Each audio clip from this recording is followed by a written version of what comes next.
It is so comforting to me that finally, as The Rock would say, finally, people are coming around to the idea that these celebrities, they have no idea what it's like to be a normal, everyday human being, and they are completely out of touch. Kruger the Clown here, half man, half clown. And let's take a little bit of a trip back in time. Let's hop in the DeLorean with Doc Brown and Marty McFly and take it back to everyone's favorite year. I know you guys loved this year, 2020.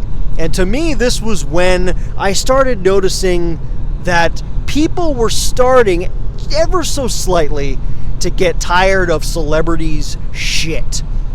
So we had 2020, we had COVID, and a couple weeks into the COVID pandemic, all these celebrities got together. Celebrities like Will Ferrell, Gal Gadot, or however you pronounce her name. I believe Ellen DeGeneres might have been part of it. Kristen Wiig, tons of them. And they got together, they whipped out their cell phone, and they recorded a video of themselves in their $1 million mansions singing a John Lennon song, Imagine, together.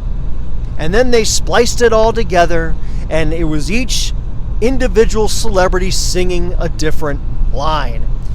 And they thought that, the world needs this right now. Everyone's gonna love this. This is our gift to the world.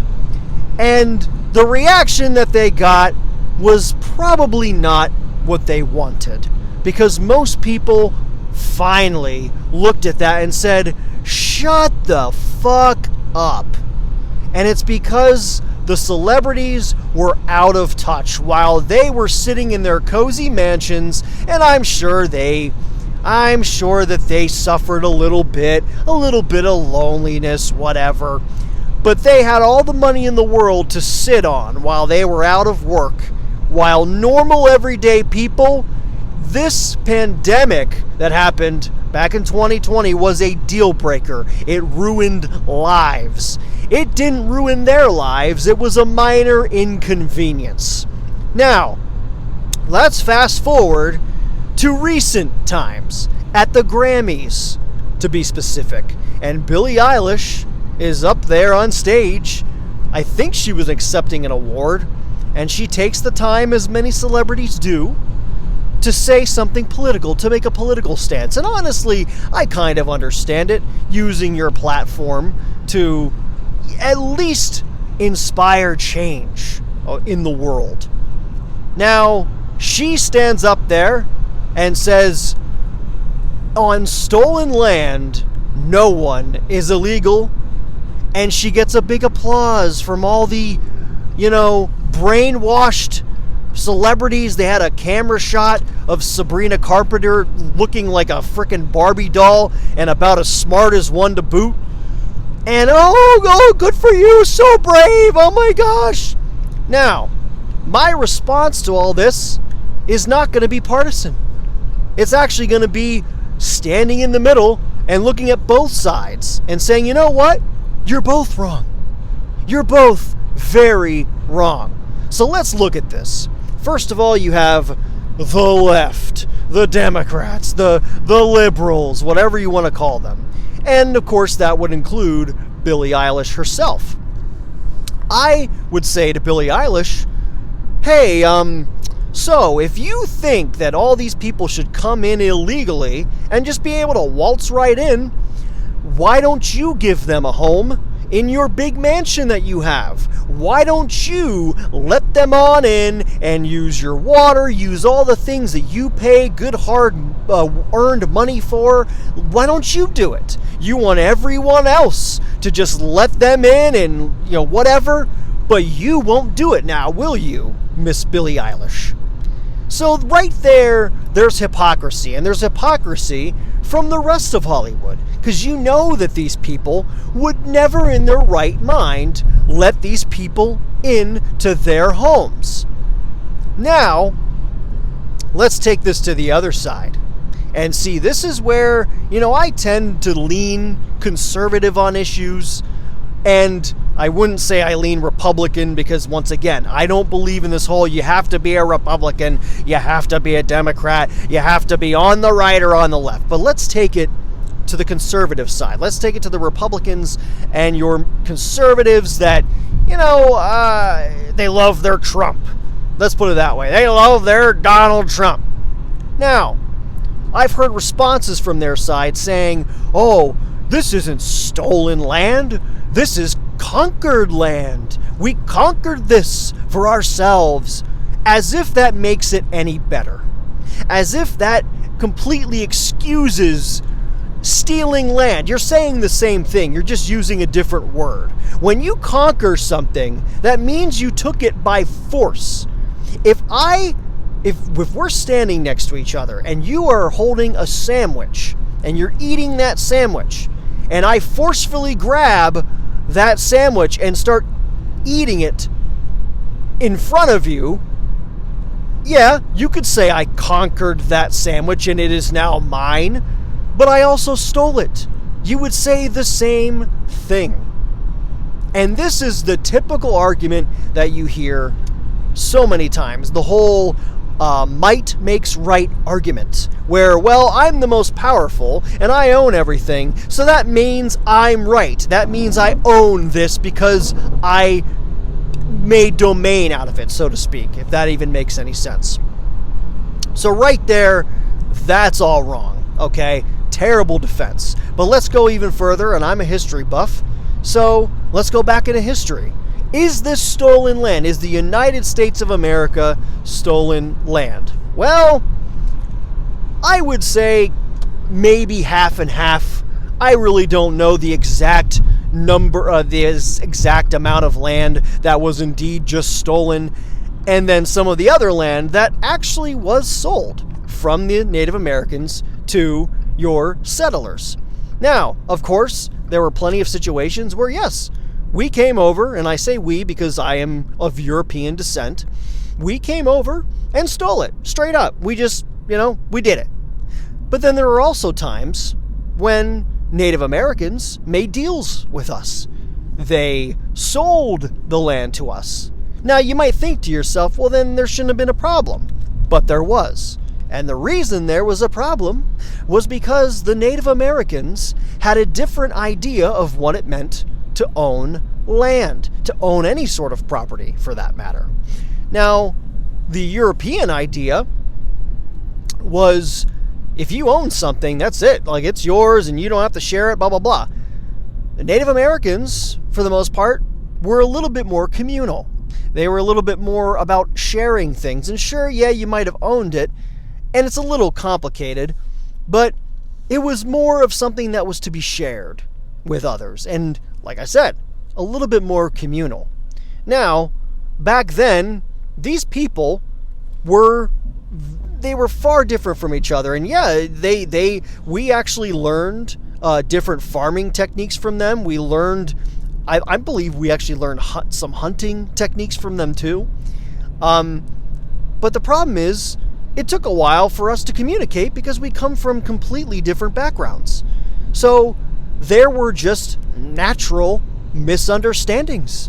There were just things that we just could not get on the same page about because we had different ideas about how to live life and how to deal with property. So you hear the narrative all the time about, oh, there was the good side and the bad side. There was the oppressors and the oppressed. And I would argue that it's a lot more complicated than that. Sure, you can look at the Europeans and say that, yeah, they came and stole everything, which is true. And you can look at the Native Americans and say, oh, well, they had everything stolen for them, blah, blah, blah. But the thing is, if we really think about it, we aren't really sure if that was truly the intent of the settlers. We don't know if they really felt as though, oh, well, we're just owed this. Some of them definitely did, because many of them used the holy scriptures of the Holy Bible. They took out passages that were actually originally written for the Hebrew people, and they said, oh, well, we're Christians, so, this is for us too. It's in the holy book. We are owed this land. They picked scripture out of the Old Testament that was directed at the Hebrew people to say, oh, I give you this land and you shall conquer this land, stuff like that. And they said, oh, well, this must be about us. And that's what they did. Now, you also had other times when there was a little bit more bargaining going on, a little bit more deals happening. And it's a very complicated situation. Now, of course, I'm not going to act like, the Native Americans were the most peaceful people, because they weren't. They had wars of their own. My point in all of this is this. At the end of the day, sometimes in life and throughout our history, there are no set and concrete bad guys and good guys. This is what we do as human beings. We create narratives. We tend to, people that aren't like us, we tend to look at them and go, oh, well, they're the bad guys because they're not like us. That's how racism started. This is a pattern we have seen throughout human history. And it's no different with the situation of living on stolen land, which, by the way, we do. We live on stolen land. However, I'm going to say that, okay, unfortunately, though, the system that we have and the system that we enforce, this is American land now. It just is. And unfortunately, we kind of have to abide by the rules because, hey, you enforce the law. And once again, going back to the might makes right argument, well, unfortunately, that is kind of how things work. Does that make it moral? No, it's not moral at all. But unfortunately, it's just one of those uncomfortable truths that we have to abide by. This is a tough world. You can go back. There's some people that theorize that the shift from hunter-gatherer tribes to agriculture may have contributed to some of these issues, and I'm not going to get into that. In fact, I'm not very well educated on it. It's something that I'm actually very new into studying right now. But overall, getting back to the celebrities, getting back to these people that live, I would argue, much cushier lives in terms of the things that they have, the things they have access to, the money they have access to, the money they make. We always look at these celebrities and we look at how beautiful and perfect they are. And of course, on top of plastic surgery and makeup, we have to understand that these celebrities do not live the same lives that everyday people live, such as, well, most of us, myself included, and anyone who's listening to this. It's very likely that you are an everyday normal person that lives an average life. You probably punch a time clock every week, work 40 hours a week, and you have to find time to eat healthy, exercise, have some good leisure time, have a hobby, and maybe you have a family, you're taking care of kids. You might have a husband, a wife, whatever it is. At the end of the day, these celebrities do not live that life. There's so many things that we as, I hate to say it, but normal people, they don't have to worry about. They have their finances taken care of for them. They have personal chefs. They have personal trainers. That's why they look so great all the time. And then, obviously people look at us and, oh, well, why don't you look like them? It's like, well, I might be able to look like them if I had all the time and resources to have someone make stuff for me and pretty much do the work for me, other than, the actual eating of the food and the actual working out. If I had a dietitian and I had a personal trainer that I could pay a pretty penny for, yeah, I'd have the perfect workout plan and everything would be perfect, and oh boy, I'd have all the time to eat healthy, and I'd have all the time to work out for a substantial amount of time. Now, of course, there's many of us that make excuses to not work out and not eat healthy, and that's a whole other issue. And I kind of got off track there, but my point is this. These people do not live your life. They live in a fantasy land. And really, I have to be honest, I don't want to paint them as the bad people, really, because it really isn't their fault. This is just the life that they have. They are fortunate. And sometimes when you live a life like that, that's very fortunate and affluent, sometimes you lose sight of it. Sometimes it just becomes your normal, and it's very hard for you to understand that anybody else does not live that life. You almost think that that's the norm, but you start to forget that there's a lot of people that have it, that don't have it as good as you. So the human mind can only comprehend so much, and these people live in their own world, and it is very difficult to look beyond their own world. It's very difficult for us as normal everyday people, average everyday people. It's very difficult for us to look beyond our own lives and our own perspectives. And at the end of the day, the best thing I can say for most people is stop worshiping these celebrities. Stop thinking that they are just like you, because in a sense, yes, they are, and scientifically, biologically, they're Homo sapiens just like you, and they have all the same tendencies and all the same, wiring and DNA and all that shit, but at the end of the day, their environment is different, and they have adapted to their environment, just as you have to your environment, whatever your life is. And so, it's kind of like, and I'm a big music fan, and I like 80s rock, metal, and all this stuff. It's kind of like the song that Styx once wrote and performed and recorded called The Grand Illusion. And it says, don't be fooled by the radio, the TV, or the magazines. They show you photographs of how your life should be, and that's according to someone else's fantasy. Go listen to that song, and that's just a perfect way. That is a perfect way of summarizing everything. These people do not live your life, so don't listen to them. Don't take advice from these people. Don't get your political opinions from these people, because they have absolutely no idea what it is like to be you and me. At least I'd say most of them. There are some people that came from humble beginnings, so we have to take that with a grain of salt. But at the end of the day, you got to put these people in their place. No, they're not these morally superior people. They are human beings at the end of the day. And just because you see them on television and they look great and pretty and they're very sexy and they have all this money, they are no better than you. Treat them as human beings. Look at them as such. And don't let their opinions sway your view of things.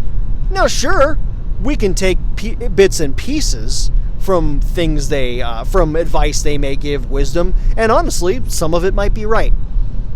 But just remember that their perspective is just so different, because their lives are different. I'm kind of repeating myself at this point. So what I'm trying to say, to harken back to how I began this video with the finally in the rock reference, well, some of these people, when it comes to lecturing other people how they're supposed to think, these celebrities lecturing their fans, oh, well, you need to be a Democrat, you need to be a Republican, you need to believe what I believe. They need to know their role and shut their damn mouth. And I gotta tie it back into wrestling, because this is primarily a wrestling channel right now. I want to do some music reviews, and I am going to talk college football when fall comes, because I love college football. It's a big part of my life. At least it was a big part of my life growing up, and I'm always going to be passionate about it, as bad as things are getting with the transfer portal and NIL, and that's a mess. But I really hope, and this is me right now, not just being Kruger the Clown. This is me being the man behind Kruger the Clown.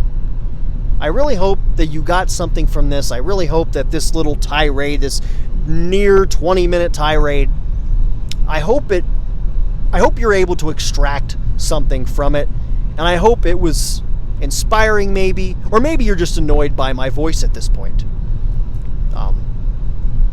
And I hope you're entertained too.